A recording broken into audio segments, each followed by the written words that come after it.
Hi guys, so today we're actually doing something quite special actually. We're filming with an IFBB Pro Bikini athlete. Her name's Cass Hunter. I'm on the way to Rayleigh to film with her now.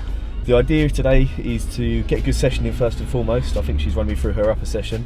And just to pick her brains with a few bits, see what we can learn. Obviously she's done an awful lot of competitions, competed abroad, got her pro card. So it'll be interesting to see what she's got to say and to pick her brains a bit. But yeah, let's get straight into the session, guys.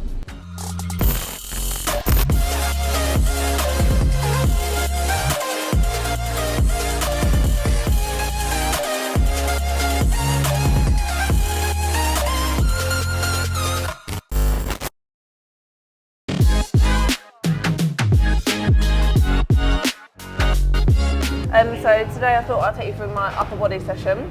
So it's going to be starting on arms, I can show you it as well.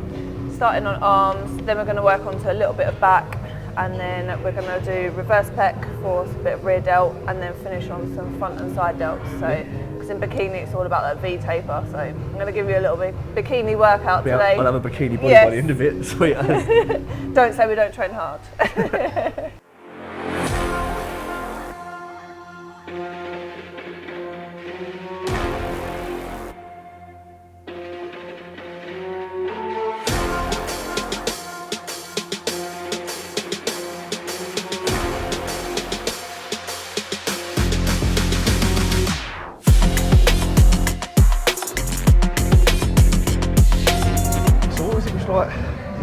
Like getting into training, but what got you into competing? Because most girls want like the nice body to go on the beach with stereotypically. Yeah. But obviously competing's taking it to a right extreme. It is a totally different look, but I love that muscle kind of look. And bikini is a little bit different because it's not as muscular, but you still got to train hard. You still got to have the muscle mass, and the girls are getting bigger, which it's ever like it's amazing, really. Yeah. And, but I think first of all, it probably stemmed from my dancing, which I used to do as a kid. And then I stopped doing that when I was about 18. What type of dance was that? Was that like break dancing or? Just all different, like ballet, tap, modern, the general kind of like younger kids dancing. And then I was like, I want to get back on stage. And then I sort of started going to the gym. Then I started hearing more about competing. I think Michelle Lewin was like the first person that I sort of saw on stage, and I thought I want to do that. Yeah. And me being me, likes to try anything. I thought I'm gonna give it a go, and then it just stemmed from there really. And now it's just no going back.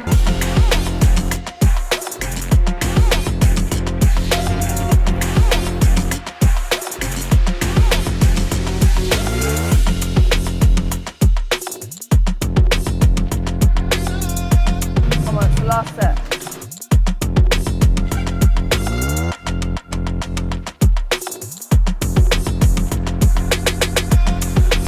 We're moving on to the shoulders now after doing bis and tries. It would normally be on the Smith machine, but they've still got about 6 sets left on there. So we're going to be moving on to shoulder press machine now instead.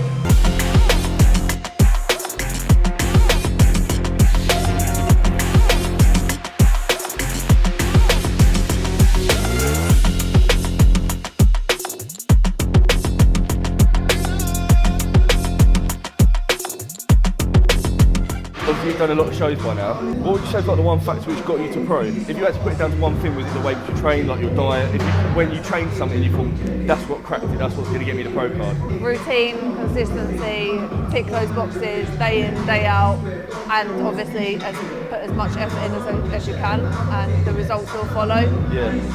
It took me quite a while to get my pro card, but I was never giving up. Like when you want it that bad and you've got a passion for it, you don't stop. You just keep going. You keep going. Did you get more consistent the longer the years went down in terms of shows? I would say from the get-go. Oh, really? Obviously, my first show, when you're just starting out, it's a little bit different. The rebound and all the chocolate after, but now it's just lifestyle and don't think much of it. I could take it or leave it now with the chocolate. Just second nature. Yeah.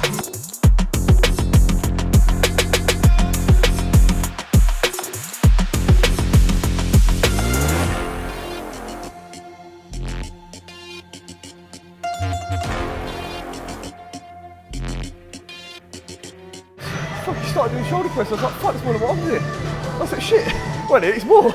I was like, I'll be a comfortable amount stronger anyway. Told you, bikini girls lift. Yeah.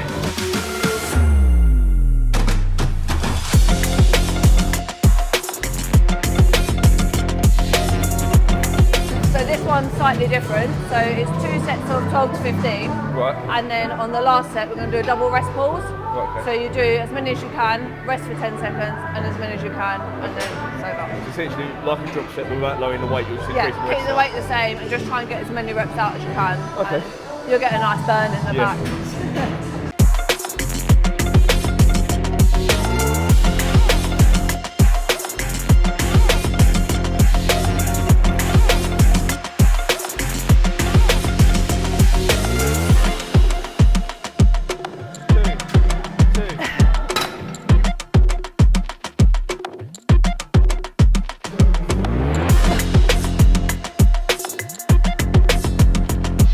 One more. Squeeze.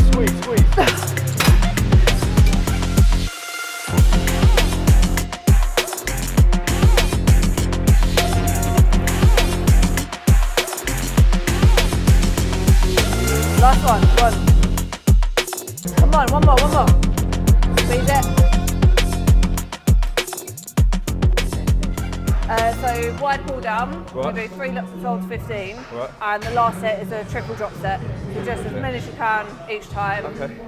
3 times lowering the weight. Yeah, Cool. it's a nice burn on the lats. Put your hands in the air. This is not a warning, not a warning. You think that I'm running in place? Y'all really testing my patience. Right before I blow up the spot, I had to get back to the basics. What if my talent is wasted? It's sick, but I'm lacking the placement. Thoughts as I rap in the basement, but my come up is legend, is greatness. I don't care now, it's pedal to the metal. I can never quit now. Come on, I no, will no, never no, settle. 5 more, 5 more, Competition come on, give we my don't give up strings that like a easy. pedal. We in the same game, but I'm on a different level. I passed it. Gotta keep grinding till I'm laid up in the casket. No fake round, but you feeling too plastic. Yeah, y'all feeling too plastic. They say my style crazy, but then it's straight jacket. Wow. Why you still testing my patience? Trying to turn me into something I ain't trying to be. All the hate is in heavy rotation. You gon' lose yourself, quit testing me. Don't make me lose my mind. Don't make me lose my mind. Don't be sick on me. Don't make me lose my mind, cause I'm looking like Wesley, test me. Don't make me lose my mind. Don't make me lose my mind. Don't make me lose my mind, cause I'm looking like Wesley, test me. It's what I do best, killing people off. Cause I'm looking like Wesley, test me.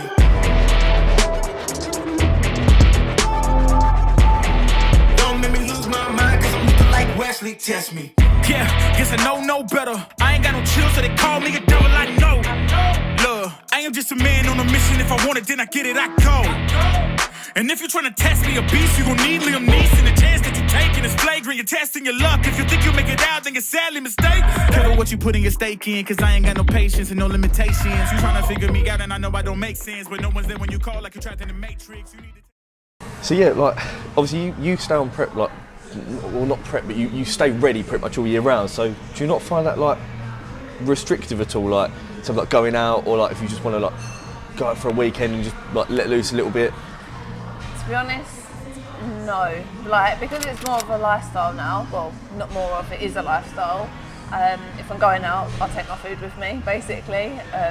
There's been plenty of family events, weddings, parties, when I've just gone back to the car, ate in the car, or taken my food in with me. And luckily, all my friends and family, they know that that's what I'm about now, so they kind of expect it. They'll be like, they won't say, oh, are you going to have this, you're going to have that. If anything, they just don't ask now, because they know that I'm going to have my food with me and just prep for the night or the day. And to me, there's no excuses to not stay on plan. Yeah. There's always a way, really. Yeah. There might be the odd thing that you have to miss out on, but generally you can make it work, and if you want it, you'll make it work. You just follow it. Since you've been competing, what would you say was your biggest setback, like after a show or before a show? Is there anything which has kind of like knocked you where you thought, like, I shouldn't have done that, or like that's put a spanner in the works to things at all? I think if you know that you've done everything that you can, then you go into the show knowing that, and then on show day you just give it all what you've got. Basically, you work so hard for those weeks, months, the year ahead. You just have to own it on stage, and then it's down to the judges, and you don't know what they're looking for, and you just have to focus and take the feedback on board, basically, which is what I do with every show. I've had a lot of second places, which, if anything, is probably harder than coming like 5th or something, because you're so close to that first place, but you just keep going, and if you really want it, then there's no question about it. And I think I've always been my biggest critic, there's always something you can improve on, or you want to be better, and just if you keep giving that 110% each day, each session, and don't miss a beat, then it pays off eventually. And that's what finally got me my pro card, and now it's in the Pro League. Yeah. So obviously you've done a lot of shows. Can you remember a show which you felt like you could have done more, or it was like kicking yourself where you thought like there's stuff which I've messed up on that, or is every show you thought, you know what, no, I've aced that? I think every show and every prep, every show is all I can give, basically. Last year was my 30th, for example, 2 weeks before a show. Didn't have anything off plan at all. Didn't ask my coach if I could have an off plan meal. In my head, I'm 2 weeks out. That's what I want. And if I had slightly deviated from any kind of plan, if I didn't get the result I wanted that day, then I would have been like, I shouldn't have done that. It's because I cheated on that. But if you've gone into that show knowing that you've done everything that you can, you can't beat yourself up about it. Yeah. I mean, that show I got second, but then I got second place to the pro card winner, so that's how close I was to it. So what was like, obviously before you did your first show, what was the biggest thing which you had to like self-evaluate about yourself, where you thought like, I need to knuckle down on that before I start competing? So obviously there would have been a stage where you was training, but not ready at competition level phase. What changed? So I think when I first started, which my first ever show was Miami Pro in 2015, obviously I didn't know that much about it. I was a bit of a cardio bunny when I first started going to the gym, and then I found the weight room, and then it went on from there, basically. But obviously at the time you're not used to prepping so much and everything like that. So for me it was giving up all the chocolate and not binging on a Saturday night or something in front of the telly. But you soon get in the habit and the routine of just prepping your meals, and then knowing that you can't have it, which never deviated from the plan as well. But after that first show there was a lot of chocolate binging post-show, which I'm sure everyone's been through that stage at some point. You had the KFC ready, the donuts, the everything. Exactly, literally straight waiting for there. The burger, straight for the Reese's, which I still do, but then you know your limit now, and you don't have to be such a pig, basically. The food's going to be there all the time, so but I don't get any cravings now. So other than like the obvious, like the consistency, the training, the dieting, there's one factor which you said is what makes a pro, or what made you take that jump to go pro. What factor would you say is the most important factor other than those three obvious things? Making sure you've got everything covered. So the whole prep, just make sure you're on it 110%. Posing every day, practice your posing as much as you can, get a posing coach, make sure you're highlighting everything that works for you, know your physique and what works. Just be confident when it comes to the stage. If you need your hair and makeup done, some girls do their own. I actually do my own hair and makeup, but there's always a makeup artist, a hairstylist, and your tan. Tan is a big factor as well. If it's not dark enough, if it's too patchy, make sure you prep your skin and the tan is done correctly. But yeah, so I'd say posing and tan, they're, along with those three, are the biggest factors. And if you show it all on stage, make the judges look at you, and just keep that eye contact and own it on stage. Be confident. Confidence is always key. Exactly. Have you ever done any shows where you've not felt confident, or you thought, I could have been a bit more, have that more showmanship there? Or I think as soon as I step on stage, I'm just a different person, basically. Like, I'm like, this is my moment, it's all or nothing. And I love being on stage and the posing and giving a bit of sass, you know, so it just flows. Yeah, fair enough. And as a final question, what would you say, as you were saying earlier, you're I can't speak English now. You're your own session. Exactly. you're your own biggest critic. What would you say is your biggest thing which you would want to improve on? Like in the next year, what would you say is the thing which you want to make the most movement on? My delts. I need more delt. yeah, bikini girls, they're definitely coming in with more muscle now, which I love. I love how bikini is evolving. But I love the training and everything about the whole bodybuilding and competing lifestyle, but delts has always been my weakness, but they will build, they will. Getting there, yeah. So guys, that's the training session done. I am absolutely dead. It's mad the amount of intensity which people go into when you get to that kind of level in the industry. It was quite an insight actually, and what a lovely lady as well, like an absolute pleasure to film with Cass. Thanks for watching today. Please like and subscribe, and please donate to the link below in the description, and we'll look forward to seeing you next time.